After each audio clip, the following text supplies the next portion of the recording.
Hi, I'm Pat Mangan, Director of Governance Education at NRECA. Welcome to Governance Talk.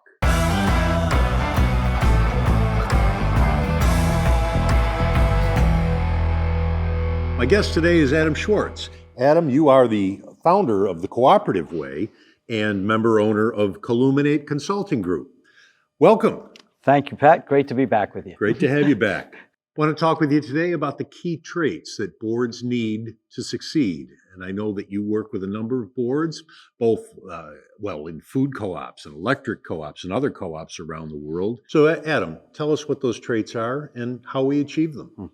Thanks, Pat.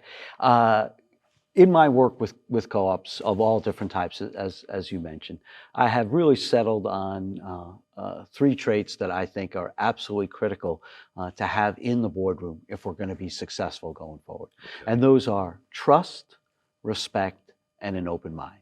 So some people give out trust and will trust until that trust is violated. I see. And others are slower to give the trust, but then once they give it, it lasts longer because they feel like you've earned their trust over time. And because when we have trust, when we're not in our mind second guessing, oh, well, where are they coming from? What's their angle here? You know, what game are they playing? What are the politics of it? If we trust what they're saying and what they're doing, we can move at a much faster pace because we're not second guessing. So then we think about what are the things, the factors that make a trusting relationship, right? And everyone can do this on their own. A few things are one is when you say you're going to do something, do it. Okay, right? Okay. Being trustworthy, right? Following through on your commitments. Sure. Obviously, being honest. All right, acting with integrity, not telling one group or one person one thing and another person or another group another thing, right? Because that is going to come back to haunt us, right? Sure. And also, I would urge folks to think about if they are in relationship with other people on the board, senior management, and that they don't trust those people, okay? To start, why don't I trust them? Right? What injustice happened in the past or perceived injustice? To really get at the core root. Right. All right. Okay. Exactly. And then to begin the difficult but very worthy work of rebuilding that trust. Then the next thing, looking at respect.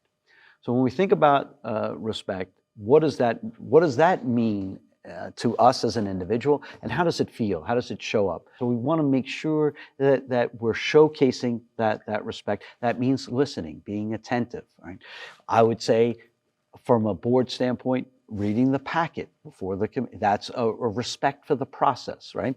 That this certainly. Work was done before. Mm-hmm. We have an obligation to read it and understand it, and so that we come to the meeting prepared.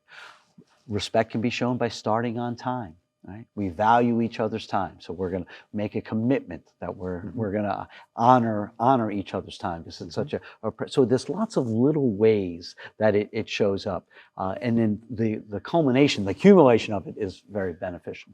A couple of thoughts. It's certain this implies a certain level of self-awareness. Yes. Paying attention to, and sometimes we need to raise that self-awareness with the opinions and feedback from others. And be open to that. That's very much so. And that's why I'm a big fan of board self-evaluations, right? Because we all have blind spots, all right? Yeah. All right. Like, I know we want to get to the third item as well, and that's the open mind. Yeah.